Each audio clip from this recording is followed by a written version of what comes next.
नमस्कार, मी ॲडव्होकेट प्रतिभा सावंत. माझ्या यूट्यूब चॅनलमध्ये आपलं हार्दिक स्वागत आहे. आजचे आपण लँडमार्क जजमेंट बघतो. सुप्रीम कोर्टाचं लँडमार्क जजमेंट आहे 2024चा.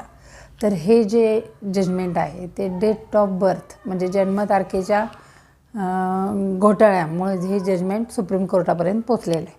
तर आपण हे सुप्रीम कोर्टाचं जे आहे ते सिव्हिल ॲपिलेट ज्युरिडिक्शनखाली येतं आणि त्याच्या ज्या पार्टीज आहेत त्यांच्या आपण आधी नावं बघूया.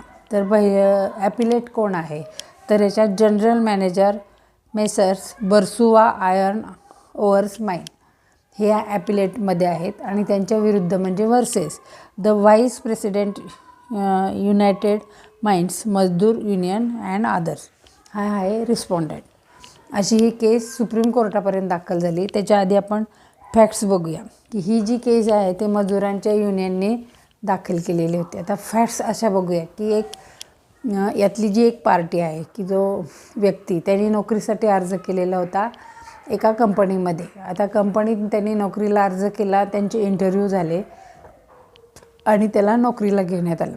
जेव्हा इंटरव्ह्यूमध्ये त्यांना विचारण्यात आलं की वय काय, तर वय काय म्हटल्यावर त्यांनी सांगितलं की 24 वर्ष वय आहे आणि त्याला जे काही त्याचं काही क्वालिफिकेशन वगैरे होतं त्याच्यावर त्याला नोकरीला लावण्यात आलं. म्हणजे ही प्रायव्हेट कंपनी होती. तर त्यांनी 24 वर्ष सांगितलं आणि कंपनीने ते ॲग्री केलं आणि त्याला जे काही नॉलेज होतं त्याच्यावर त्याला नोकरी लागली. आता त्या मजुराला नोकरी लागली. त्यानं 8-9 वर्ष नोकरीही केली आणि नंतर त्याची जी प्रायव्हेट कंपनी होती ती सरकारी कंपनीने टेक ओव्हर केली आणि ती मग तो सरकारी नोकर होऊन गेला. मग आता मग त्यांनी नंतर असं अर्ज केला की मला ह्या सगळ्या बेनिफिट्स पाहिजेत सरकारी कंपनीत तो गेला तर. मग पेन्शन, ग्रॅच्युइटी किंवा प्रॉव्हिडंट फंड ह्या सगळे बेनिफिट्स त्याला पाहिजेत म्हणून त्यांनी अर्ज केला. मग कंपनीने जेव्हा त्यांच्या हे लक्षात आलं आणि तेव्हा त्यांनी सांगितलं की माझी जी जन्मतारीख आहे ती 1955 आहे की जी मी त्या पहिल्या कंपनीत लागलो तेव्हा 1948 सांगितलेली होती. आणि तेव्हा त्यांनी 17 वर्षाचा असताना म्हणजे ॲक्च्युअली तो 17 वर्षाचा असल्यामुळे नोकरीसाठी पात्रच नव्हता कारण 18 वर्ष जो मेजरचं वय आहे, पण त्याने ते खोटं सांगून 24 सांगितलं आणि नोकरीला लागला आणि नोकरीचा फायदाही घेतला आणि नंतर कंपनीने सरकारी कंपनीने तिला टेक ओव्हर केलं आणि नंतर ती सरकारी कंपनीमध्ये कन्वर्ट झाली. म्हणजे त्यांनी इतके वर्ष फायदा घेतलेलाच होता. मग जेव्हा ते हे जे सरकारी नोकरीचे जे फायदे आहेत ते घेण्यासाठी अर्ज केल्यावर कंपनीच्या ते लक्षात आलं की ह्याच्यात आणि तो जन्मतारीखही सांगतो की ही नाही आहे. मग ती कंपनी जी आहे ती गेली सेंट्रल गव्हर्मेंटच्या इंडस्ट्रियल ट्रिब्युनल्समध्ये हे मॅटर गेलं. असं सेंट्रल गव्हर्मेंटचे जे इंडस्ट्रियल ट्रिब्युनल आहे त्यांनी असा निकाल दिला की मजुराच्या बाजूने दिला की ते म्हटले की मजुराने सांगितलं की 24 वर्ष, परंतु ज्या कंपनीने त्याला लावून घेतलं आहे तर त्यांची पण ड्युटी आहे की सगळे कागदपत्र चेक करायचे. की समजा ह्याने 24 सांगितल्याने त्यांनी ॲग्री केलं की त्यांनी काही डॉक्युमेंट्स चेक केले का की ते शाळेचे दाखले वगैरे. तर ही कंपनीचीच चुकी आहे की ह्यांनी सांगितलं पण त्यांनी भरोसा न ठेवता म्हणजे त्यांची चुकी की त्यांनी कागदपत्र चेक केले नाहीत. मग कंपनीच्या विरुद्ध निकाल लागला आणि मजुराच्या फेवरमध्ये लागला. मग ती कंपनी परत हायकोर्टात गेली आणि हायकोर्टातही हेच पॉईंट्स होते की मजुराने खोटं सांगितलेलं आहे आणि मग हायकोर्टही तेच म्हटलं की कंपनीने त्याला लावून घेतलं तेव्हा ह्याचे सगळे डॉक्युमेंट्स चेक करायला पाहिजे होते. की समजा तो सांगतो आहे मी 24 वर्षाचा आहे पण खरंच आहे का, मग शाळेचे दाखला किंवा त्याची जी काही डिग्री आहे काही तपासलं नाही का की त्याला कामाला लावून घेतलं. म्हणून तोही हायकोर्टाचा डिसिजन जो आहे हायकोर्ट कटक इथली ही केस आहे. तर तिथेही ते हायकोर्टाने मजुराच्या फेवरमध्ये दिली आणि कंपनीच्या अगेन्स्टमध्ये दिली.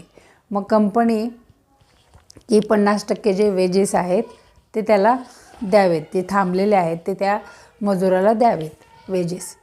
मग कंपनीने परत सुप्रीम कोर्टात गेली की अशा एवढे वेजेस त्याला द्यायचेत म्हटल्यावर आणि त्याला सगळे गव्हर्मेंट सर्व्हिसचे फायदे पण द्यावे लागतील. मग कंपनी जी आहे ती सुप्रीम कोर्टामध्ये गेली. आता सुप्रीम कोर्टाने अतिशय महत्त्वपूर्ण निकाल दिलेला आहे की त्यांनी सांगितलं की त्या वर्करने मजुरांनी तर सांगितलं मी 24 वर्षाचा आहे, इतके वर्ष 8-9 वर्ष नोकरी केली, त्याचा फायदा घेतला आणि परत ती गव्हर्मेंट कंपनीत हे झाले, टेक ओव्हर केली. म्हणजे तो परत सरकारी पण सरकारी नोकरीचे पण फायदे घेतो आहे की pension, provident fund, gratuity. Supreme कोर्टाने हे प्रिन्सिपल वापरलं की एस्टॉपिल हे प्रिन्सिपलचा वापर करून त्यांनी सांगितले की जर एखादा मजूर ती नोकरी करताना जर सांगतो आहे की मी 24 वर्षाचा आहे आणि त्याच्यावर भरोसा ठेवून जर तो ते सगळे फायदे घेतो आहे, तर आता तो नंतर त्या केलेल्या स्टेटमेंटपासून डिनाय करू शकत नाही किंवा तो ते स्टेटमेंट मागं घेऊ शकत नाही. म्हणजेच एस्टॉपिलचा अर्थ असा आहे की जर एखादी व्यक्तीने जर मी असं आहे असं जर स्टेटमेंट केलं तर नंतर तो त्या केलेल्या स्टेटमेंटला नाकारू शकत नाही. म्हणजे तो आहे तर तसाच आहे, कारण त्याच्यावर भरोसा ठेवून त्यांना ते पुढचे फायदे घेतलेले असतात. म्हणून सुप्रीम कोर्टाने असं सांगितलं की आता हा परत उलटा टर्न नाही मारू शकत की आता माझी बर्थडेट आता चुकीची होती आणि अशी. एकदा 24 वर्षाचा आहे म्हणून जर तुम्ही नोकरी करताय आणि फायदे घेताय तर तो आता 24 वर्षाचा आहे अशीच त्याची पुढची संपूर्ण सर्व्हिस होणार. असं हा सुप्रीम कोर्टाचा अतिशय महत्त्वाचा निकाल आहे की एस्टॉपिलचं तत्त्व वापरून त्यांनी पहिले जे 2 कंपन्यांना सांगितलेलं होतं की त्याला हे द्या, तर ते त्याच्या कंपनीच्या ह्याच्यामध्ये नाही, ह्याने जे चूक केली ती केलेलीच. ह्या मजुराच्याच ह्याच्यात लागलेला आहे की ह्याने जर सांगितले तर तो त्याचा गैरवापर करू शकत नाही.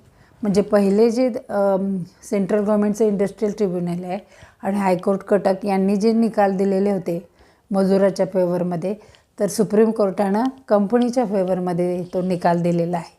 असा हा बर्थडेटचा जी केस आहे ते अतिशय लँडमार्क जजमेंट आहे आणि एस्टॉपिल या तत्त्वावर सुप्रीम कोर्टाने निकाल दिलेला आहे.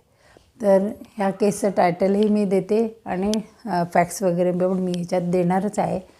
जर तुम्हाला हे आवडलं असेल तर लाईक करा, शेअर करा आणि सबस्क्राईब करा. धन्यवाद.